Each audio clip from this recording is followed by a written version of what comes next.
Ma'am, thanks for joining us today on Leadership Log, which is a podcast on topics of interest to the Air Force Lifecycle Management Center. And the topic of interest today is learning more about the Rapid Sustainment Office, specifically in the guise of Colonel Nicole Ruff-Lehman, who is the Military Deputy Program Executive Officer for the RSO. So, ma'am, was wondering if you could just introduce yourself to the audience and give folks a little background on your career. Sure. Thanks for having me this afternoon. As you mentioned, I'm the military deputy at the Rapid Sustainment Office, and I started my career in aircraft sustainment on the bomber fleet. I've worked information systems, cyber platforms. I've done a stint in aircraft maintenance, done exec jobs, aide-de-camp military assistant to SAF AQ, and gone to different schools. So this kind of job has prepared, or all the jobs previous to this have prepared me for this current stint at RSO. Mhm. Um, so how do you feel like your career trajectory has helped you or informed you in your role now as the military deputy at the RSO? Well, just as I mentioned, my first job was on the B-2 at the sustainment office at Tinker Air Force Base. So I worked supply support issues specifically. And at the time, the program bought or thought they bought what they needed for the life of the aircraft. But our windshields are cracking. We were going through them and had to quickly reconstitute the production line, which is not as easy as it sounds on a platform that's so specialized as a stealth bomber. And then my second job at Tinker was at the Oklahoma City Air Logistics Center working B-52s. And we all know that the aircraft's life has continually been extended out. So we were requesting replacement parts and spares from the boneyard at AMARG. And then fast forward a few years ago, I was lucky enough to be selected as the material leader on the B-21 bomber in the EMD phase. So we had product support sustainment baked in from the beginning and had to balance every development decision with the back end support and what that would be. So it's just an example of a program that's doing things right and, ensuring that sustainment is not an afterthought. And so I've also worked aircraft maintenance. And so understanding how acquisition decisions are made and how they affect the field definitely plays in being in this role. And all of those experiences have shaped how important I think sustainment is. And it's imperative on the new weapon systems. But as we know, it takes so long to get new weapon systems out the door. And many of the ones that we have in the field are aging, and we continue to sustain them. And so what RSO is trying to do is get after those in an enterprise-wide way, which I can talk to you a little bit later. This summer, actually, I've been selected to go over the ISR SOF Directorate, and I look forward to seeing on that end at a weapon system program office, how they interact more with the RSO and having this knowledge on this side, how we can continue to form those partnerships with the weapon systems. Mm-hmm. Yeah, it's important what you say. I mean, sustainment is such a big cost, and then the lives of programs change over the course of time, where we keep platforms in service longer than we ever expected to do, which then also impacts the sustainment process. So what is the RSO's vision for kind of impacting the broader Air Force, and what do you think it's going to take to get there? Well, the RSO's mission is to transform the operations of sustainment enterprise to help the world's most advanced Air Force stay that way. And we do that through our objective, which is increasing readiness by identifying, applying, and scaling technologies to accelerate and streamline sustainment operations for the flight line and the depot maintainers, which are our primary customers.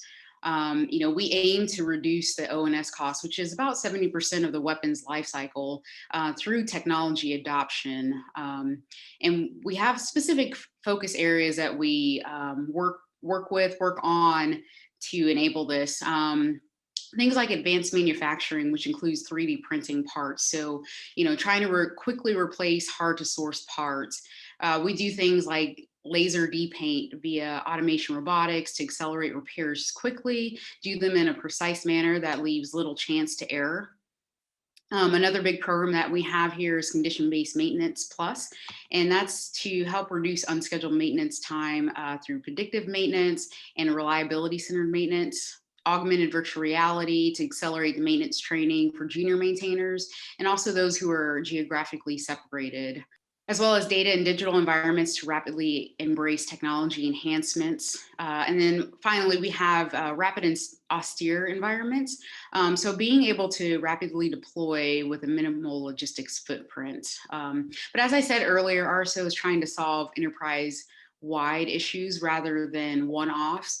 And so some of that is going to take a mind shift in corralling the various information or innovation entities to identify best practices, the best suited organizations to take on some of these initiatives, and who should be the supporting versus the supporting program office. Partnerships with program offices and the user community is key as well. And then finally, continue to send military and civilians personnel through broadening and experiential tours, I think is vital to ensuring that we all understand the daily support our operators and maintainers need from that firsthand experience. What are some successes? So you mentioned a few programs there. What are some successes and maybe even lessons learned that you've picked up in your time? Yeah, so for successes, we have quite a few. So I would say from 2020 until now, the RSO has been working with over 600 organizations in the Air Force, which is about a 1,400 increase from where we were in 2019. We've also expanded work to all 50 states, working with Air Force customers, partners, and industry to develop sustainment solutions to the end users. We've also doubled the number of aircraft tails that have RSO technology on board, bringing that number to over 1,500. We definitely worked to stretch our budget dollars, utilizing selective investment in companies with advanced R&D across our RSO focus areas that I mentioned earlier. We like to target venture capitalist-backed companies and try to leverage the investment that industry's already made, and then take their solutions that have potential for military application. Also in late 2020, the RSO had a hugely successful Advanced Manufacturing Olympics. This was a pinnacle event to position the RSO as a one-stop shop to identify and share best practices, solutions, and processes that benefit both the Air Force and industry at large. And it also has helped inform our strategy for a future marketplace and reverse engineering technology in those hard to get parts, as I mentioned, with advanced technology, advanced manufacturing. Mm-hmm. Another big accomplishment was the occupancy and ribbon cutting of our innovation and collaboration hub. It's not just an office space, but rather a place for industry, academia, and government to come together to demonstrate capabilities, pitch ideas, and collaborate on solutions. And in fact, we like to say it's a lifecycle management center asset in which others are welcome to use. And we've already opened our doors for AFRL. Their AFWorks program has come in and conducted a design thinking workshop. So we've hosted them here. We've hosted industry and government partners working groups, and we're planning for a few pitch days in the summer. So those are some of our successes. We have several more, but I'll share our website later so people who are interested can go out there and find out more about us. Some of the lessons learned I would share, having proper resources in the form of funding, advocacy, personnel, and vision is critical to any program office success, especially a new program office. So we spent a lot of time trying to get all those things in line to make sure that the RSO is successful for years to come.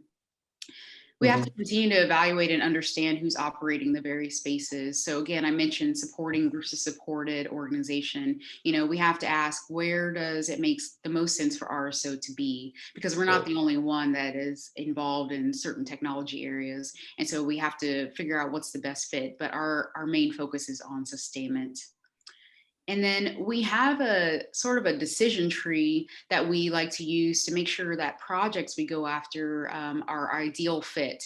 You know, are we going after the right initiatives with the right maturity levels, with the right level of buy-in, and are we solving the right problem? And do we have the adequate resources? So those are some of the things we've learned along the way. So I know that the RSO is a selective organization. You kind of handpick the people that come to work there. Um, can you tell us a little bit about, for people who are interested in going, what makes a good fit with the RSO?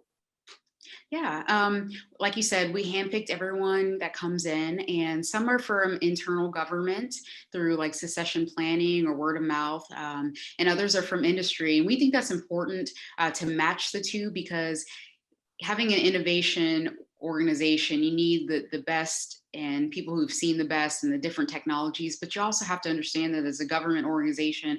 And so we like to bring in teammates that would offset each other and can balance one another with how the rules are, but how we can do things rapidly. So having an innovative, proactive, forward thinking mindset is definitely key. We want individuals with positive attitudes, creativity, and the ability to take a vision and map out some strategies, one strategy, multiple strategies to achieve the goal. So it's no different than career goals. There are multiple paths to success. And so we want people that can come in, think, and we give the vision and they pitch goals on, or pitch ideas on how to meet those visions. Mhm. And of course, RSO, we're just one piece of a larger Air Force team. So having an empathy and understanding of other roles and understanding the problem we're trying to solve and offloading activities that are better served elsewhere is essential. The collective, we should always be questioning what we could be doing better for the Air Force and Space Force missions, and how we can best serve our airmen and guardians. So, ma'am, that pretty much brings us to the end of our time. But before we close, I wanted to see if there's anything that we left out or anything that you'd like to go back and reiterate. I guess I would just make a plug. RSO is just a great place to work, place to be. And I would just share that, anyone who's looking to visit our collaboration space or seeing what's in the art of the possible for our partnership should just get in touch with us. As I mentioned earlier, we have a website that has information. That's the front door to our org. And it's www.afrso.com, where you can find out how to get plugged in. And I just thank you for your time and your interest in our organization. All right. Ma'am, thanks very much for joining us today on Leadership Log. We appreciate your time. Okay, thank you.